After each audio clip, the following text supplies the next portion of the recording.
ザスーパーインセイダー。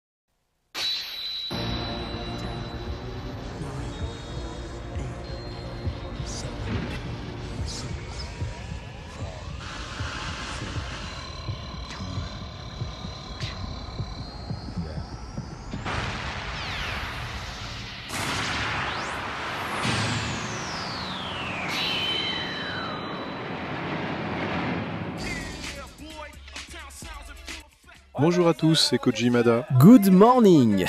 Je suis Koji Higashino. Eh bien, le samedi matin, c'est vraiment synonyme de jeu vidéo, non? Vous jouez encore au jeu en ce moment?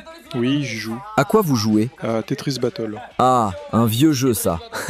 Allez, si le jeu qu'on présente aujourd'hui vous plaît, ramenez-le à la maison et essayez-le. Et maintenant, une personne qui aime encore plus les jeux que moi. Ah, bon sang, c'est bruyant même avant le direct. C'est vraiment bruyant. Qui fait tout ce boucan? C'est Hiroko Nakayama, notre pétillante Hiroko. Bonjour tout le monde, ravi d'être avec vous aujourd'hui aussi. Merci, je vous ai touché un peu là. Et voici aussi le rédacteur en chef de Famitsu, Monsieur Hamamura. Bonjour, je joue pas mal en ce moment. Ah, vous jouez vous? Oui, absolument. Quel est votre jeu préféré en ce moment? En ce moment, Virtua Fighter est vraiment passionnant.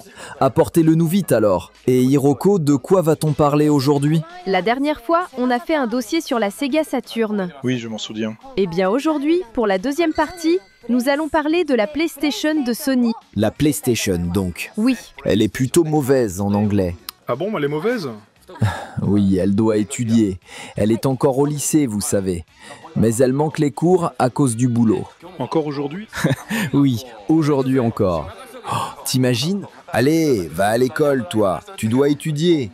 Laisse-nous faire, nos trois. On s'occupe du boulot, laisse ça aux adultes. Allez, c'est le moment de commencer. C'est parti. Game Catalog 2, une émission présentée avec le soutien de nos sponsors.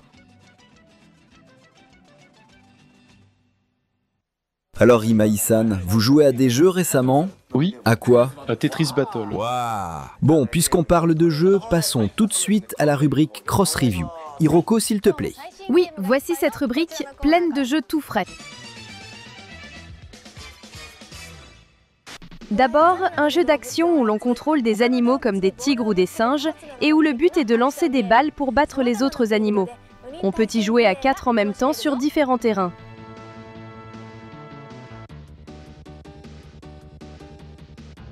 Ensuite, un jeu de pachinko développé avec l'aide du grand fabricant Sankyo. Il propose 4 vraies machines à pachinko avec possibilité de personnaliser les paramètres dans un mode stratégie.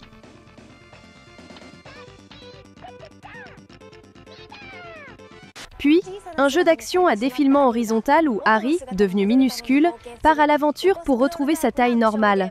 Il faudra bien maîtriser son propulseur dorsal.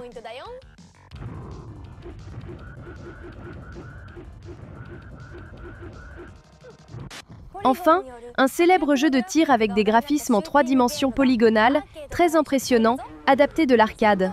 On pilote un avion-chasse, le Geosword, pour anéantir l'ennemi.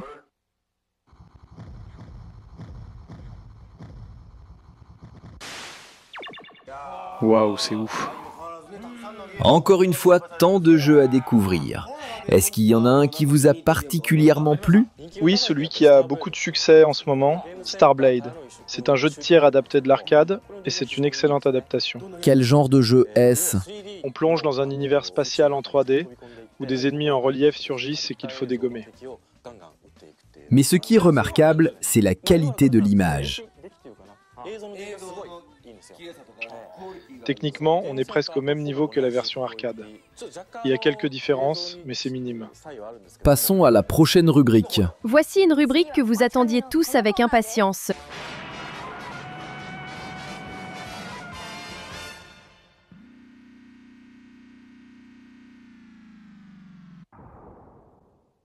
Aujourd'hui, nous allons vous présenter un jeu appelé Militia, et pour cela, nous avons invité un expert du jeu. Qui est-ce? Rolling Uchizawa-san. Bonjour à tous. Bonjour, bonjour à vous. Alors, de quoi s'agit-il? Militia est un jeu de simulation. Dans les jeux de simulation traditionnels, les combats se font en tour par tour. Une fois que vous attaquez, c'est ensuite au tour de l'ennemi et ainsi de suite. Comme Feda par exemple, ce type de système où chaque camp attaque à son tour. Exactement. Mais Militia se joue en temps réel. Même si vous êtes en train d'attaquer, l'ennemi peut riposter en même temps. Tout se déroule simultanément.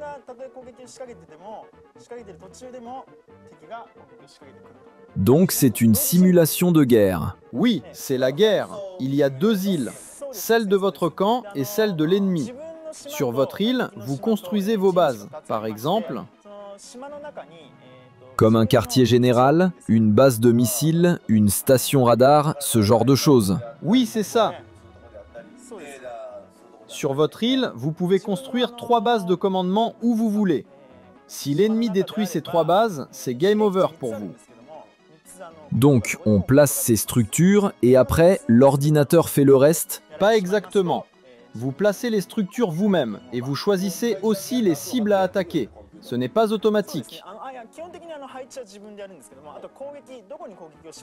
C'est vous qui donnez les ordres, mais il n'y a pas de bouton pour tirer manuellement. Il y a un bouton pour commencer l'assaut. Ensuite, les missiles partent automatiquement vers la cible. On ne sait pas ce qui est placé sur la carte ennemie. Trouver les quartiers généraux ennemis fait aussi partie du jeu. Une fois que vous avez identifié leur position, vous devez choisir s'il faut envoyer un missile ou un robot. C'est un jeu pour adultes qui demande de la réflexion. Un jeu pour les vieux quoi. Les vieux, je connais peu de jeux pour papy. Les papys, eux, ont l'expérience de la guerre. Le combat se déroule tout seul. Il est automatique, mais on peut aussi intervenir manuellement, n'est-ce pas? Oui, on peut aussi diriger soi-même. Quand l'ennemi attaque, on ne peut pas contre-attaquer manuellement, mais on peut placer des missiles anti-aériens pour se défendre. Si vous en placez beaucoup autour de votre base, ils pourront intercepter les missiles ennemis. Comme pour protéger un roi, oui, exactement.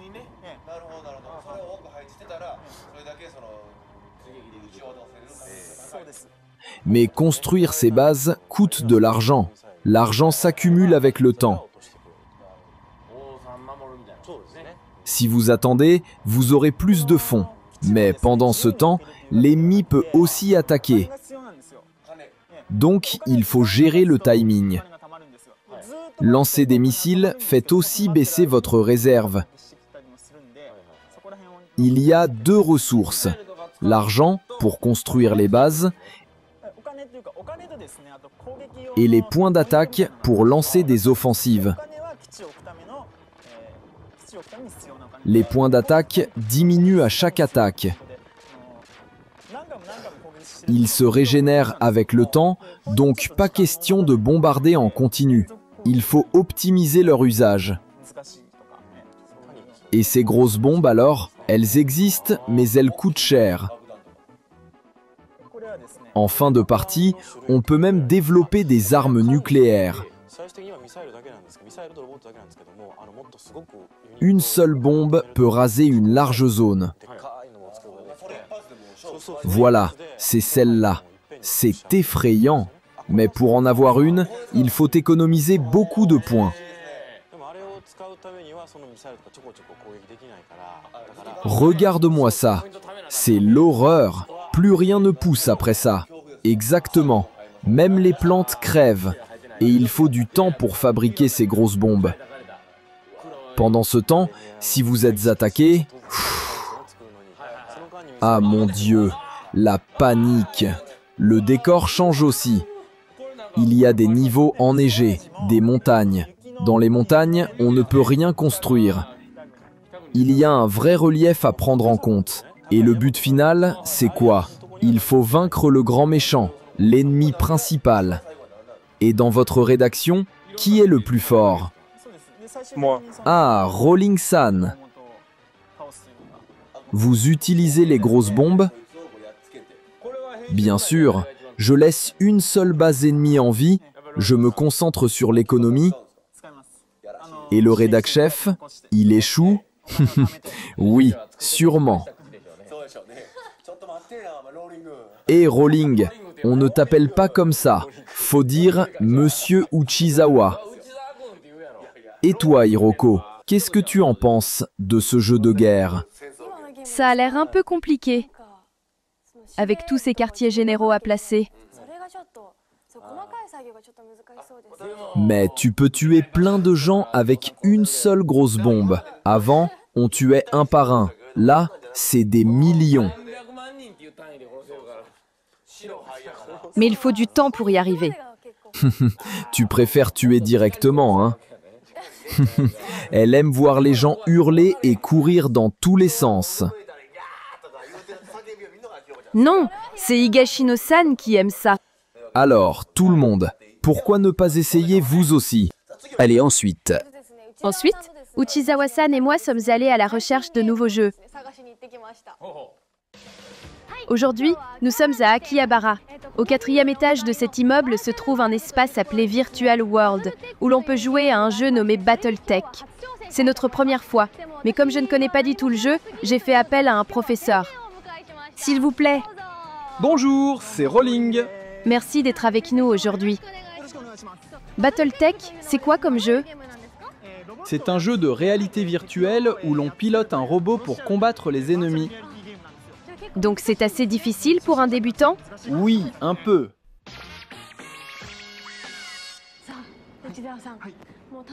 Je suis très excitée à l'idée de jouer. Allons-y. Attendez un peu. Vous ne pouvez pas commencer tout de suite. D'abord, vous devez choisir un mecha, parmi les 4 disponibles. Ensuite, vous devez entrer votre call sign, un surnom ou pseudo. Sinon, vous ne pouvez pas jouer. Il y a une sélection de 4 gros mechas. Lequel vas-tu choisir? Quel robot est le plus facile à contrôler pour un débutant? Le Loki, un modèle standard. Très bien, je choisis le Loki. Quel call sign choisis-tu pour ton robot? C'est le nom de notre propre robot que l'on doit choisir, c'est ça? Mon call sign sera Hiroko. Ok, très bien. Alors allons-y. Le jeu commence. Nous sommes en train de monter de la zone souterraine vers la surface. Une fois en surface, le combat commence. À droite, vous avez le viseur et les déplacements. À gauche, l'accélération et la marche avant-arrière. En bas de l'écran, un radar pour localiser l'ennemi. Ah, il s'approche. C'est lui là. Allons de l'avant. Il fuit.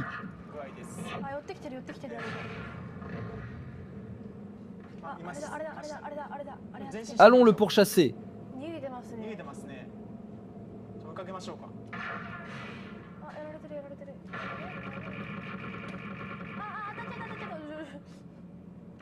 Ce n'est pas facile d'aligner le viseur.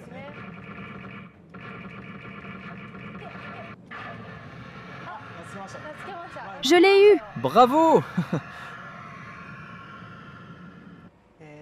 Comme tu sembles t'être bien débrouillé, maintenant tu vas m'affronter. Un duel? Vraiment? Oui, on va se battre, toi et moi. Ok, je vais me donner à fond.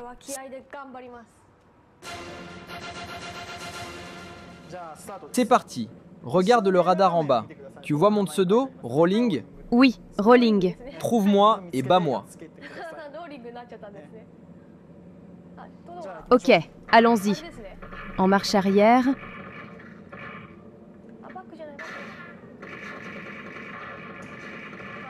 Je ne perdrai pas. Je ne perdrai pas, je ne perdrai pas, je ne perdrai pas. Aïe!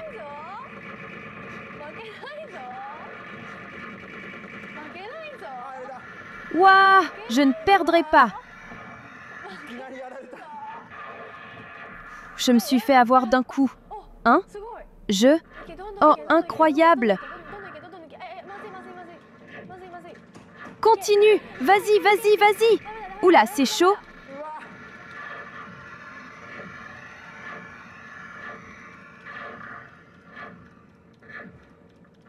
J'ai gagné! Je t'ai complètement explosé. Je suis pas si mauvaise en fait.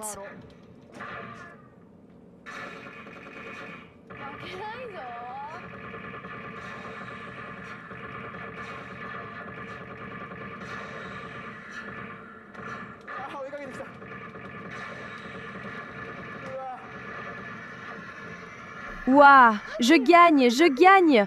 J'ai dû mourir au moins 5 fois. Mais oui, j'ai gagné. J'ai gagné.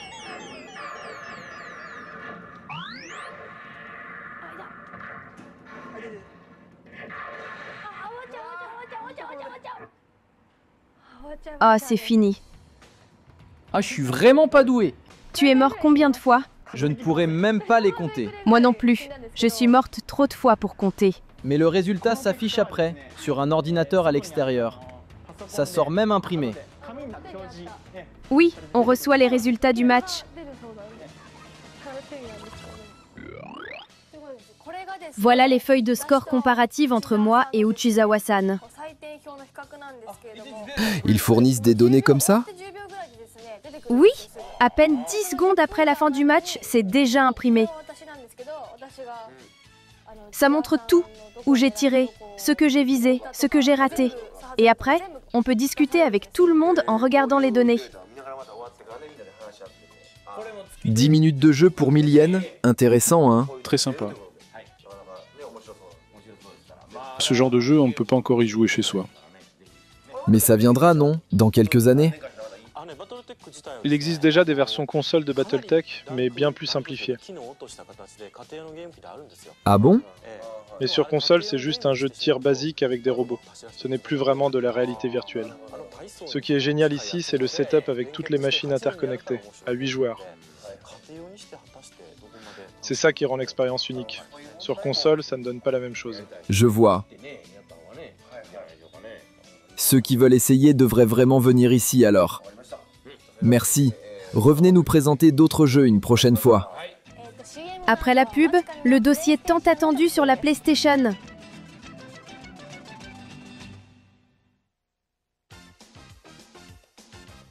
Merci d'avoir patienté. Aujourd'hui, nous allons enfin vous présenter la fameuse PlayStation.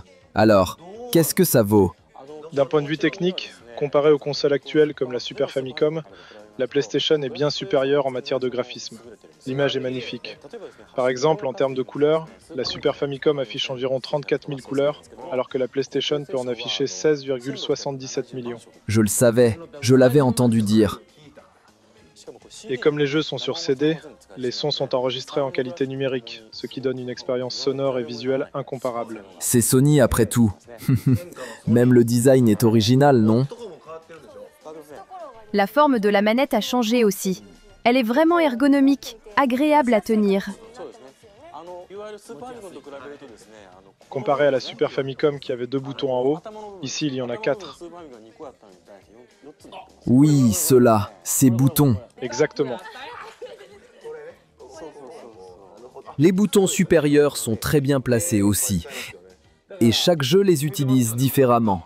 Oui, chaque jeu propose une utilisation unique de la manette, ce qui promet beaucoup de variété. Et bien sûr, les jeux sont pensés pour plaire aux adultes aussi. Le tout premier jeu présenté est Motor Toon Grand Prix, un jeu de course. Ah oui, un jeu de course automobile. Les fans connaissent Virtua Racing. Eh bien celui-là va encore plus loin. Mais regardez-moi ces images. C'est totalement différent des jeux d'avant. Les graphismes sont vraiment réalistes. Il y a de la profondeur, un vrai effet 3D. Oui, une vraie sensation de relief. C'est comme si on conduisait pour de vrai. Exactement. Puis-je parler un peu? Attends, c'est court, donc moi aussi je veux dire un mot. Allez, vas-y, vas-y. Les personnages du jeu ont été dessinés par Susumu Matsushita. Qui ça? C'est lui qui fait la couverture de notre magazine. Ah d'accord. Il est célèbre pour Young Jump, non? Oui, il y dessine aussi. Il dessine pour Young Jump aussi. Graphiquement, c'est impressionnant. Et vous pouvez aussi voir les circuits de face, en vue avant. Même les décors de la ville ont l'air fun. On dirait une ville sans crime. Ah bon? Oui, c'est très mignon et accueillant. C'est une ville fancy. Et ce jeu-là, c'est Victory Zone Pachinko. Tout est réalisé avec des polygones, une technique qui permet de dessiner avec des formes planes. Du traitement par polygone donc. En tout cas, tout est fidèlement reproduit. On dirait des vraies machines. On dirait carrément une photo d'une vraie machine. Et pourtant, c'est généré en temps réel. On peut la voir sous tous les angles, de côté, de face, de dessus, à 360 degrés. Que le jeu soit bien ou pas, ce qui est impressionnant, c'est la technologie. C'est Sony après tout, l'excellence technologique. C'est du pur Sony. Les machines de pachinko dans le jeu sont issues d'une collaboration avec le fabricant réel Sankyo. Ils ont modélisé une dizaine de leurs vraies machines, avec des détails comme les clous.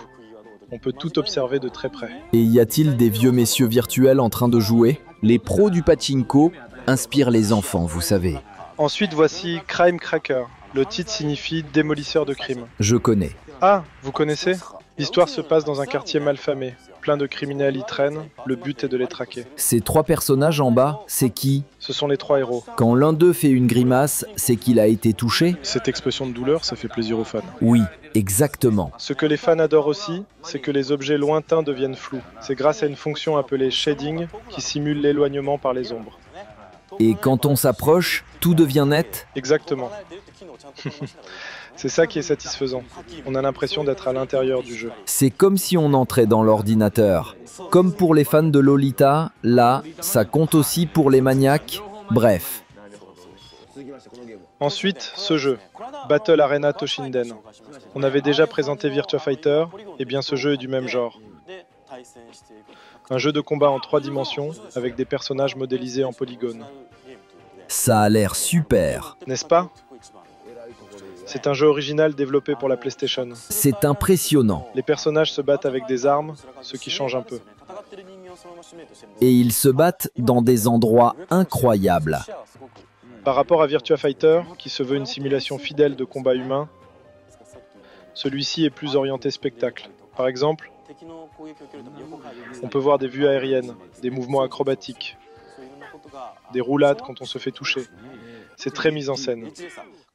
Et puis il y a aussi Ridge Racer, un classique des salles d'arcade. Oui, on l'a déjà montré dans une émission précédente. C'est l'un des gros titres de lancement de la PlayStation. On peut y jouer à combien? Pour l'instant, c'est un jeu solo. Mais regardez, les textures des murs, des rochers, ce sont des photos qu'on colle sur des formes 3D. On appelle ça le texture mapping. C'est perfectionné.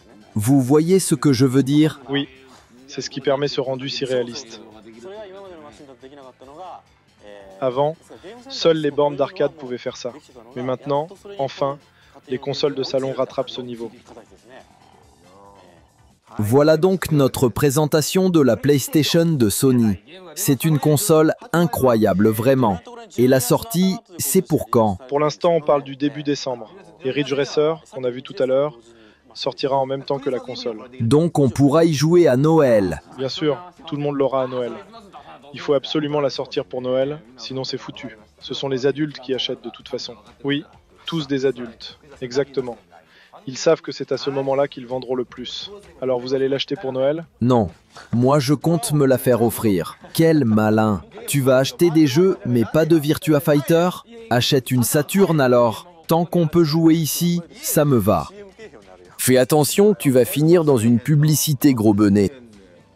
Hiroko, toi, tu vas jouer à la PlayStation de Sony? Évidemment, je la veux. Ah bon? Je vous l'enverrai alors. Ça fera des ventes. Allez, achetez-la. Et filez-nous une PlayStation gratuitement. Sony vous regarde, hein. Le président regarde sûrement depuis son rocking chair. Et cette odeur, ça sent bon. Pas besoin de complimenter l'odeur, c'est l'image qu'il faut complimenter. Benet. Vous avez déjà critiqué Takara dans une autre émission. Le responsable pub n'était pas content. Quoi? Mais je n'ai rien dit de méchant, moi. Ils ont dit de faire gaffe à ce que vous dites. Je comprends. Je vais faire plus attention. Très bien. Voilà pour la PlayStation. À la semaine prochaine, au même moment. Portez-vous bien. Au revoir. Nous offrons aujourd'hui 3 exemplaires du jeu Militia. Pour participer, envoyez votre demande à l'adresse suivante. Cette émission vous a été présentée avec le soutien de nos sponsors.